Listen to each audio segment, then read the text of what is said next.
Why did she have to end up being transphobic? Unsafe for everyone involved. I'm not gonna crash out because dumb people don't respond to violence well. This is the dumbest TikTok controversy I've seen in a while, and that's saying something.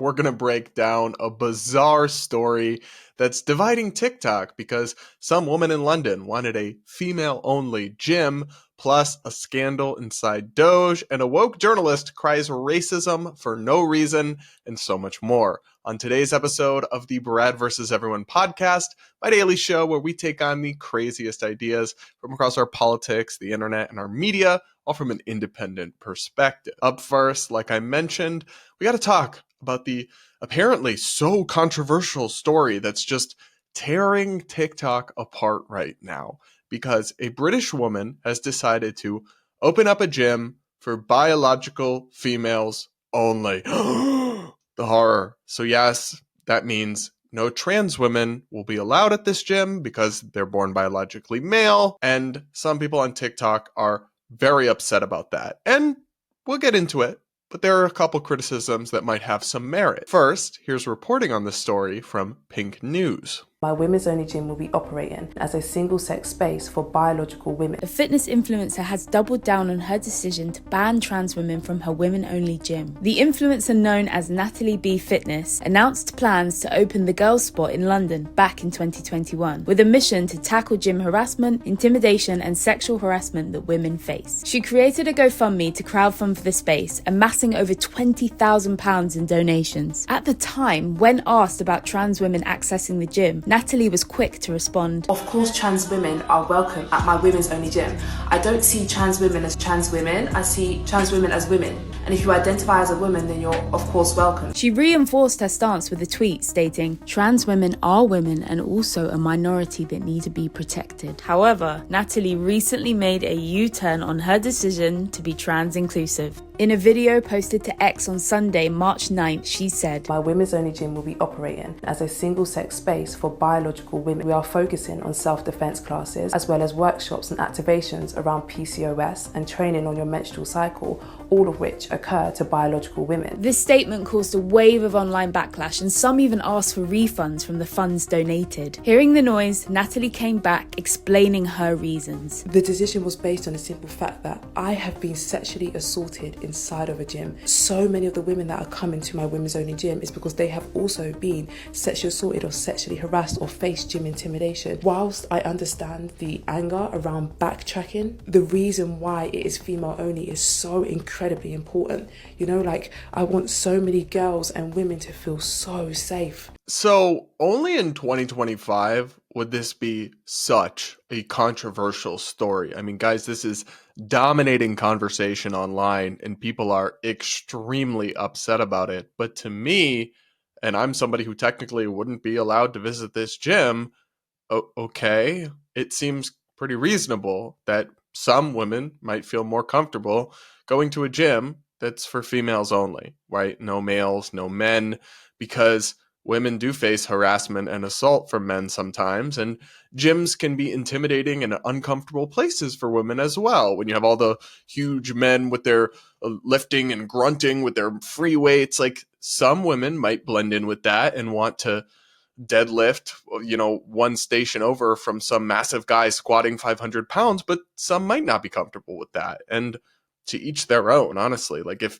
my first response was, okay, if you don't like it, don't go there. If you want to be at a gym with trans women too, then go to one that allows that. I'm sure there are plenty. But I was really struck by how fervent and hyperbolic the backlash to this was. People really acted like it was some kind of a hate crime. Take a listen to this first clip of some prominent TikTokers calling out this woman for her decision. Why did she have to end up being transphobic? Like, excluding trans women from a women's only gym makes it unsafe for everyone involved. Logically, it actually doesn't make any sort of real sense, and it's just purely based on fear, hatred, bigotry, ignorance, fucking boredom. I don't know. At this point, it makes no sense. And the worst part about it is that this is a Black woman. We were rooting for you. We were all rooting for you. I wouldn't feel comfortable in that space. I wouldn't feel comfortable bringing my friends, bringing my partner to that space. You f***ed it for everybody because he wanted to be transphobic. I have no idea why you think that oppressing trans people, a community that could definitely do with a safe space, is the hill to die on.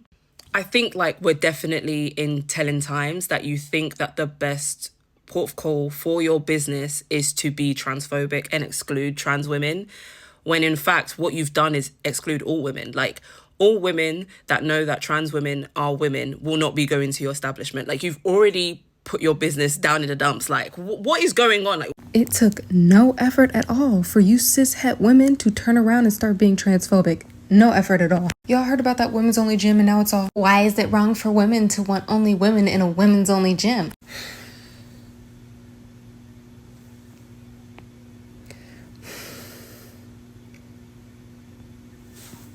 I'm not gonna crash out. I'm not gonna crash out because dumb people don't respond to violence well. Oh! Did she just threaten us? She seems lovely. I want a gym where she's not allowed. In all seriousness, though, I don't agree that it is inherently hateful or bigoted.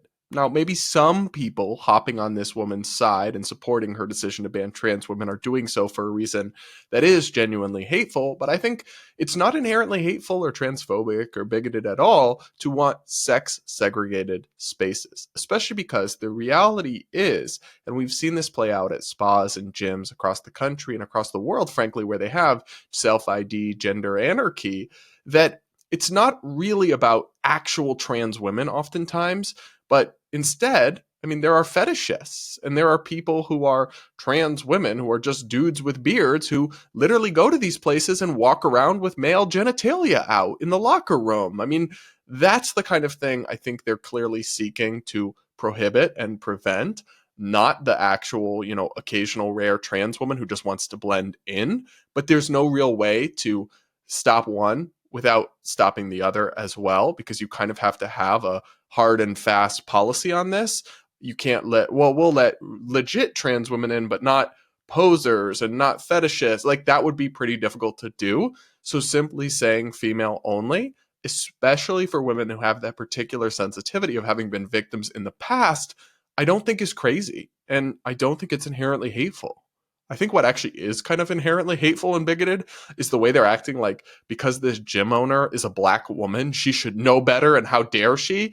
Actually, she's allowed to have whatever opinion she wants, and her skin color doesn't determine the way that she thinks. And if you're seriously suggesting that, you might not be the good guy. And I don't want anyone in society to be oppressed, but I don't really think one gym not being for you meaningfully contributes to your oppression. I mean, men aren't allowed in this gym, and that's not oppressing them. We'll get into more about this crazy story, which takes another unhinged twist after this. People constantly ask me where they can get truly fair and unbiased news, but the truth is there's no such thing. The only way to sort fact from fiction and get to the real truth is to know what both sides are saying, which is why I've used Ground News for years. Ground News gathers related articles from around the world in one place, with context about the source's political leaning, reliability, and ownership, so you can compare coverage and quickly understand the bigger picture. For example, you guys remember the story we covered a couple of weeks ago about the intelligence community employees in official government chats who were talking about sex changes, genital surgeries, and other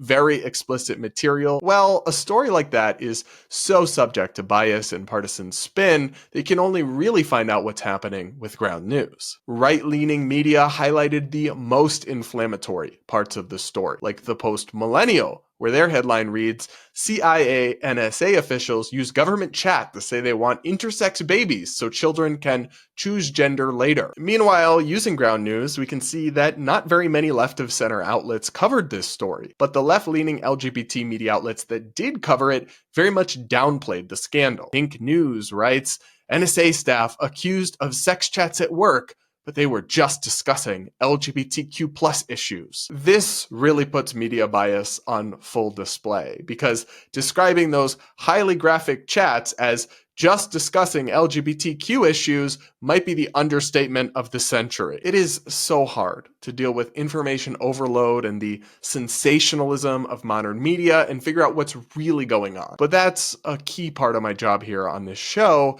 and it's why I use Ground News all the time, and I'm happy to recommend it to you guys. You can get the same plan that I use, which is the Vantage subscription, if you sign up through the link on screen in the description, ground.news/Brad, or scan the QR code on screen to get unlimited access to every feature on the platform for just $5 a month. Sign up now, you'll be glad you did. Now, they did make one criticism of Natalie Fitness, the influencer who founded this gym and has caused this whole controversy, that I thought had some merit. Take a listen. Natalie, I want my money back. Because when I donated to your gym, I thought that it was a space for all women. Cis, trans, all women. That was a real punk move from Natalie. I'm sorry, you're punk. You let the TERFs bully you into being a TERF. You're a punk. Back in 2021, you can see the tweet here. She specifically stated that trans women were going to be allowed in this space because it is a truly inclusive space. And then she started crowdfunding. I saw someone else make a video about how this woman is a scammer, and I completely agree. You took people's money knowing that they were donating under a false premise. So I don't agree that she's a scammer because I don't think she intentionally misled people. It sounds like her position and opinion changed over time, maybe because of the assault that she mentioned. So I don't think she's a scammer. I don't think she knowingly tricked people. I do think, however, though, that she should at the very least give people their money back if they donated thinking this was a trans inclusive gym and that was important to them. Well, they should have the right to be refunded, I think. I do hope she would do that, because otherwise I think that would be unfair to fundraise under a certain set of parameters and then change the parameters without allowing people who aren't on board with the new parameters to kind of get their money back and opt out. Wouldn't be fair. So I hope she does that. Although they crowdfunded, I think, like 20-something thousand, which certainly isn't enough to open the gym. So she probably had to secure some sort of business loan or other main source of financing. But I did think they had something of a point on that one, less so on one of their other complaints. Take a listen. Also, how do you even decipher who's trans from who's not? So if I don't shave my moustache, will I not be allowed in? I'm 5'10". Will I not be allowed in? I'm confused. Do you have to put our pussies on the table? Our period pads on the desk? What's going on? Number one, how are you going to enforce this? Is it going to be based on those who have masculine traits? How are you going to know? Are you just going to start transvestigating all the women who come through, making everybody uncomfortable? Require people provide their birth certificate and passport upon sign up? That's insane. That's incredibly invasive. No one's going to want to do that. So I get really annoyed by this idea that as a society, we really have no way of ever knowing who's really what sex. Actually, in almost all cases, it is very easy to determine and tell. And newsflash, if they did do something like require your birth certificate to be shown, which is why people shouldn't be able to change their sex on their birth certificates, maybe some form of gender identity marker or add something else, but your sex is your sex and you can't change your sex literally.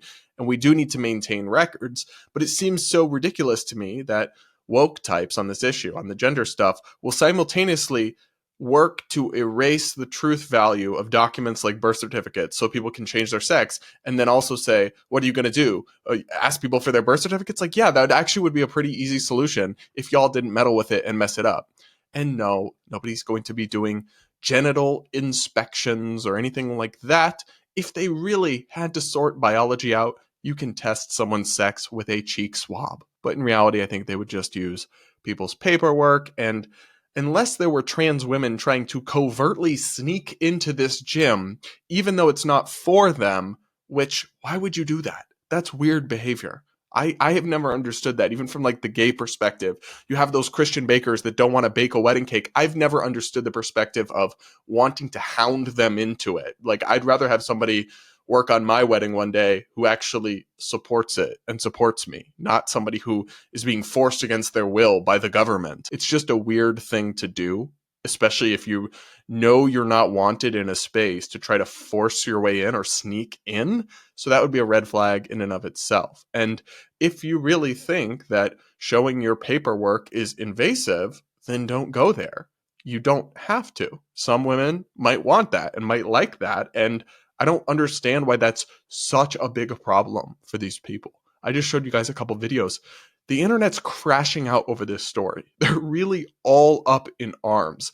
And I simply don't understand it. Ultimately, I want to live in a society that is inclusive and tolerant in the true sense for people of all different backgrounds and beliefs and identities. But part of that also means letting people associate how they want and form their own groups and make decisions that you might not like, and then voting with your business and your customers and doing and kind of supporting the policies and beliefs that you'd like to see in the world, instead of trying to cancel and destroy people who want something different. That's, I think, the menacing part of this story, that these critics are not even just criticizing this woman, but they're trying to rally against her, and even in some cases suggesting using legal force to shut down her business, instead of just saying, oh, well, I don't agree with that policy, so my gym is going to be trans inclusive and people who want that can come here. And then, you know what, everyone can be happy. People can go here and people can go there. And on a really complicated issue like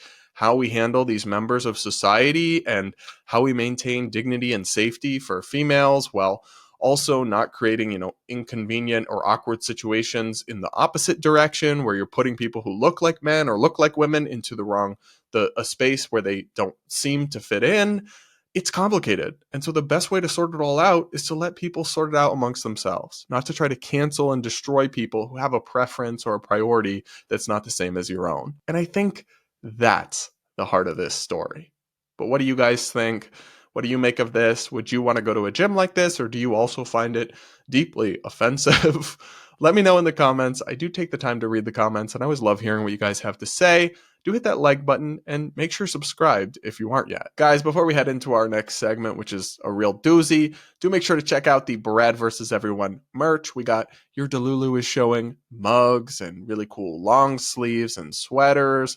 My boyfriend worked really hard on it, so he'd very much appreciate it if you guys check it out. And I love the notes that you guys send too when you purchase this stuff about how you like the show and how you listen to it. Love hearing from you all, and thanks again for any support. Now we're going to talk about a huge scandal that is plaguing Elon Musk's Department of Government Efficiency and their broader efforts to trim the federal government that just got exposed by CNN. Okay, so Elon Musk and the DOGE department are laying off and firing a lot of federal workers and downsizing federal agencies like the Department of Education and USAID and other things that, while I think potentially necessary because our government is so in debt and the federal government has become so bloated, do involve people losing their jobs and their livelihoods, which shouldn't be taken lightly. And now we have a problem where a top spokesperson for the Department of the federal government that's firing all these people just got exposed for filming influencer content at the office during work hours. Yes, seriously, take a listen to this reporting from CNN. DOGE striking again. CNN learning the education department is expected to begin sweeping layoffs tonight. The goal, we understand, is to cut about half of the 4,100 person workforce, so 50% cut for the DOE. It comes as a CNN investigation looks into a high-ranking employee at the Office of Personnel and Management, the agency that sent out the mass email asking federal workers to justify their jobs. That high-ranking employee has been filming influencer videos that promote what she's wearing on social media from inside her government office. It looks just like any other influencer video. A young woman posing in front of a camera over and over and over again, showing off her trendy but timeless professional fashion. But she's no ordinary influencer, and that's no ordinary office. Her name is McLaurin Pinover, and she's the Trump administration's new director of communications for the Office of Personnel Management, or OPM, which manages federal employees.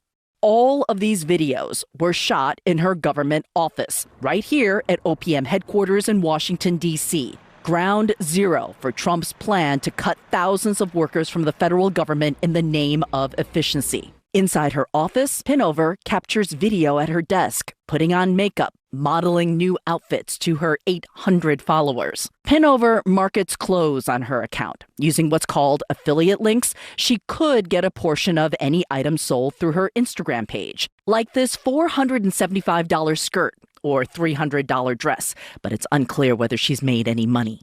On February 13th, the day 20 people on her communications team lost their jobs, she posted a moment for mixed patterns. And the week when her agency demanded all federal employees list 5 things they did that week, she posted the Business Woman Special.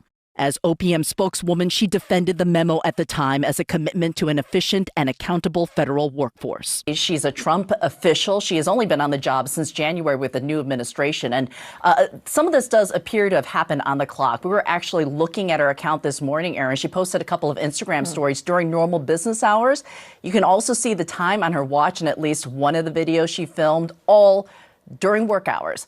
Now, about 15 minutes after CNN reached out to her requesting comment, her Instagram account was deleted. Yikes. This is really a bad look for the DOGE efforts and this individual. And I'm sorry, but she's going to have to be fired. She's got to go. It is simply not okay to be the spokesperson for the department that is laying off people in mass, and you are filming your fashion and influencer content and uploading and posting it during work hours from the office. You're literally supposed to be spearheading the efforts of the Department of Government Efficiency, and you're cosplaying as an Instagram micro-influencer at work. Babe, come on now. That is ridiculous. It is obviously, a waste of taxpayer resources and time. But more importantly, it's the dichotomy between these people, these federal employees, are getting pink slips and losing their jobs. And honestly, I think a lot of that needs to happen. But you cannot be so callous that you are, on the same day 20 people from your department get fired, posting at work your Instagram tutorials. Girl, come on now. You should be fired for that. And frankly, I think if I was Elon Musk or President Trump, I'd be extremely angry with this woman for undercutting our very important efforts to rein in government spending and the bloated federal workforce and the massive inefficiency of our government with such a obviously ridiculous waste of time. And you posted this publicly. You thought no one was going to notice when you're attaching your name to statements.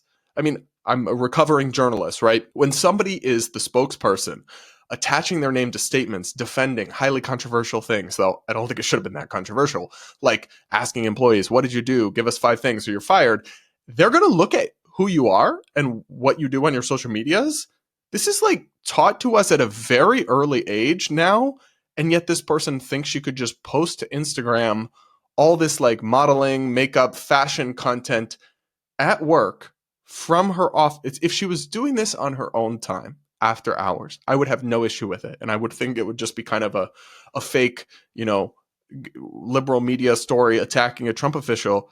But no, she's literally doing this on the job. Like they said, you can see her watch. It's during work hours in her office posting fashion get ready with me's while she's a key participant in the effort for laying other people off because their jobs are not efficient. The irony here is astounding, and the hypocrisy is staggering. And I'm sorry, but she should be fired for this. She really should. And then they got to get this under control and make sure that if you are going to be culling the ranks of federal employees and laying people off, which to rein in government spending and the bloated federal workforce, goals that I support, you got to have your own ship in order. Okay? And you can't be giving liberal media outlets who, like CNN, fundamentally do want to discredit. They love the federal government and having it spend as much money as possible and having all these people employed. They really are all in on that. They want to discredit this project.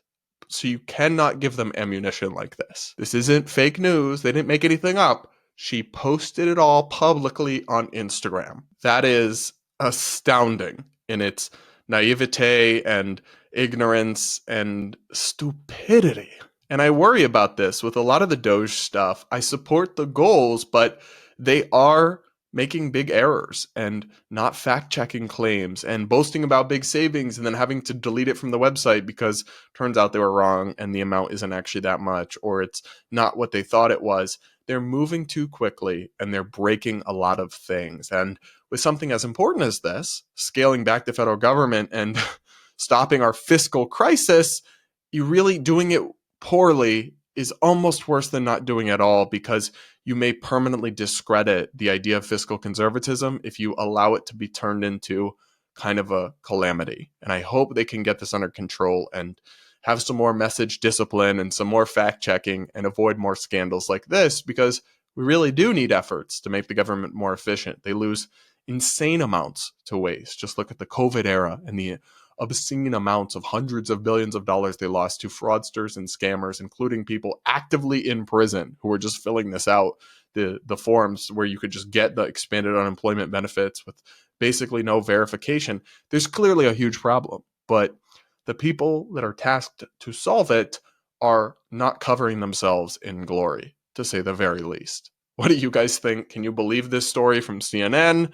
Let me know in the comments. And now we'll run through some quick hits, some crazy stories that came across my desk in the last 24 hours that I had to see and I had to suffer with, so you do too. Up first, this left-wing journalist is crying racism because a random man was friendly to him. Take a listen to Roland Martin and the complaint that he posted to his Facebook page. White people really crack me up. So, y'all see what I got on. So, when I travel, like vacation and stuff, or time off, man, listen, I ain't trying to pack a whole bunch of shit, so I color code. So, everything in my bag is Texas A&M. So, sometimes it might be all Astros, all Rockets, all Texans, all Alpha. So, I'm walking. White dude says, "You a fan or did you play?" I knew exactly what he was talking about. I said, "Excuse me?" He goes, "Oh," he said, "what you have on? Are you a fan or did you play?" Now mind y'all, I got on Aggie shorts, maroon shoes, okay? Because I keep it simple when I pack. All I said was, "No, I'm a graduate." And I walked off. That's the shit black people have to deal with if we go to PWIs. Imagine wanting to be a victim this bad, that you spin people being friendly to you and making casual conversation into some imagined hate crime or racial microaggression or something. Dude, it's not normal to be, people wear like sports gear from one team or another, but when you have the hat, the shirt, and the shorts that are all Texas A&M, they're going to assume, oh, is he like a coach, a player? Is he affiliated with this somehow? Or is he like a super fan? Those are the things that people would think of.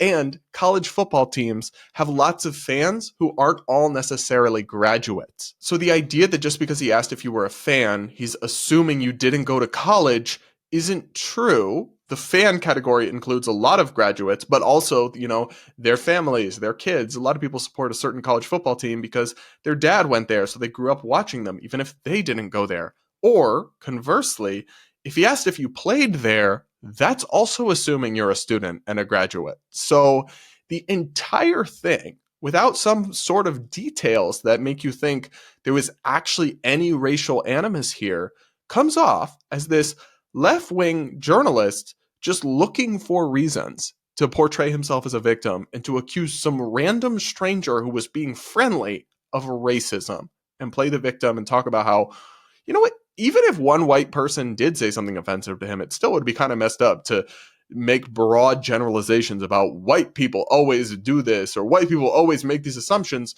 It would still just be an individual, and you wouldn't really be fair to draw conclusions about a whole group of people as a result. But that didn't even happen. You made this up. You played yourself. You invented and imagined oppression and discrimination were based on your own telling of events. None happened. That is pathetic. But it's also a sign of the times and a sign of the fact that I think left of center audiences in particular in the digital media economy reward victimization. They have turned victimhood into a form of social currency. That's why you have people like the Jussie Smolletts of the world who fake themselves being the victim of a hate crime. Why would anyone ever do that in a sane society? And there's some statistics on how it's more common than you might think, actually. Why would anyone do that? Because when you valorize victimhood, and we shouldn't shame victims, which I think society used to and still does in some contexts. But when you valorize victimhood and oppression and then actually start to worship people for how victimized they are, you're incentivizing them to portray themselves constantly as victimized as possible, including by stretching truth and reality to do so. That's just an incentive that people will inevitably respond to. But it's not healthy for our society. And for a journalist, it's fundamentally dishonest or delusional. Other than that, though, great stuff, Roland. Up next, this Republican senator needs to reread the First Amendment. Take a listen to what Republican senator and former college football coach Tommy Tuberville said in a television interview about free speech. This comes in the context of the green card holder who has been detained and the Trump administration is trying to deport over alleged support for Hamas and his role in the Colombia protests / illegal encampments. But Tuberville made some much broader statements that are kind of concerning beyond that one individual who we already discussed on the show. Take a listen. We have K through 12 and we have higher ed. We've got to treat both of them different. But when it comes to protesters, we got to make sure we treat all of them the same. Send them to jail. Free speech is great, but hate, free speech is not what we need in these universities, and they don't need to be doing things that they're preaching from Hamas about anti-Semitism. Wow, so that was kind of an incoherent word salad, but the parts that are decipherable are concerning. Sorry, Senator, but you can't send people to jail for protests. Protesting is a right. People are allowed to protest. Now, some forms of protest can become criminal acts, like if you're occupying property as part of encampments, and maybe that's what he was getting at there, but it wasn't clear, even from the full segment, which I watched with the broader context. So it's kind of alarming to see him making those loose, broad statements like that when we're supposed to be respecting the First Amendment and free speech. That's what Republicans say they're all about these days. And then the most concerning part is when he says, free speech is good, but we can't have that hate speech, hateful speech on college campuses.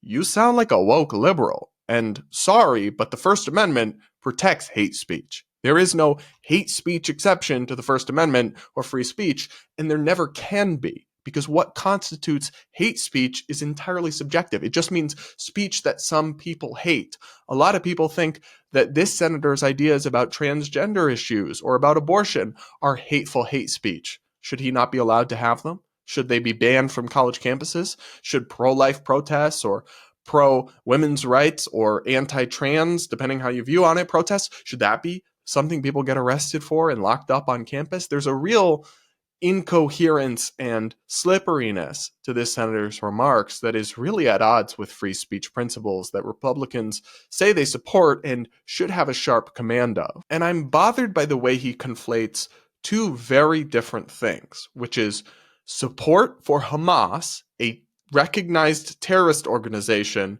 and anti-Semitism, which is a subjective kind of idea of bigotry or something that offends Jewish people on the basis of their ethnicity or religion. Those are not the same. One of those things is definitely protected free speech. Anti-Semitism, offensive opinions, that is subjective. Some things people consider anti-Semitic, it's just like racism, sexism, homophobia. That is a category of protected free speech that some people find offensive, and I don't support it if it's actually anti-Semitic, but people are free to say things that some people consider anti-Semitic. But openly supporting a terror organization is to some extent a different question, especially if that involves material support for that organization. Conflating those two things, again, you are muddying the waters about this case and about this issue more broadly. Republican lawmakers and politicians maybe need to do a Constitution 101 recap about the First Amendment so they can stop conflating these different things. And if they want to literally just crack down on people who are openly in support of a terror group, that's one thing. But stop conflating it with hate speech or offensive things or all this other stuff, because when you do that, you are chilling people's speech, making them afraid to exercise their constitutional right to express themselves, and you are revealing your own ignorance about the state of First Amendment precedents and protections, which isn't good when you're the side that says you stand for all of that. What do you guys think about Tommy Tuberville's comments here? Let me know in the comments. And finally, and I can't believe I'm actually about to say this sentence, TikTok witches have been trying to curse President Trump and have theories about why it isn't working. Yes, we're going to check in with the witches of TikTok who've been trying to put a hex on Trump. I can't believe this is real life. This is my job. This is what I do for a living. Talk about this. And they are shocked that their hexes aren't working, but they have a theory as to why Trump may be protected from the witchcraft they've tried to use against him. Take a listen to this video. Trump has an egregore. You can't hex him. Yeah, I know. I'm not going after him. I'm going after everyone else. What do you mean, everyone else? So if an egregore is an entity that is created by people's thoughts, feelings, and actions, like an act of worship, then what if we cut off everyone from worshiping him? How so? What if there was a witch who created a spell that gave you the ability to gently bind the family members in your life who have been brainwashed to give him all of their adoration, and instead it caused them to go self-reflective? I'm listening. So if they're too busy reflecting on themselves and the thoughts, feelings, and actions that they've created and the relationships they've ruined, then no one's idolizing him, right? Okay, I see where you're going. And then we've essentially depowered his egregore. Okay. How do I help? How do I get this spell? I thought you'd never ask. This is the Void Moon Bind. It's gentle, there's no baneful energy, so nothing's gonna come back and get you. But it will cause these people, these family members, his followers, to go self-reflective. They won't be giving him any energy. This spell is meant to guide them and not control them. We want them to reclaim their power from him on their own. Okay, but when do I cast it? During the next Void Moon. It's that easy. And that's all we need you to do. Leave the rest to us. Girl, you and the other TikTok witches need to put down the crack pipe, cause I think you had enough. Y'all know magic isn't real, right? Do they actually think they can curse someone with spells and with some time of the moon and reading something into the seriously? And guys, 30,000 people liked this video. There's a whole little subgenre of TikTok of like these witches. And I have no idea what this egregore thing is, but it sounds like they are convinced that their magical curses against Trump can't work because too many people are supporting him and praying for him, which is it really magic? And do they have any evidence to suggest that absent that, their curses would work? And isn't it kind of insane and evil that their plan is then to just curse everyday Trump supporters? I don't know, y'all. The more time I spend on TikTok, the more I'm convinced that a huge portion of Americans are deeply, deeply unwell. And I don't know how to fix this, but I don't think magical spells or potions are going to help. What do y'all think? Are you believers in TikTok witchcraft? Please do let me know. All right, everybody. That's it for this episode of the Barad vs. Everyone podcast. Thank you so much for tuning in. Please do make sure subscribed if you aren't yet. Do hit that like button before you go. And with that, we'll talk again real soon.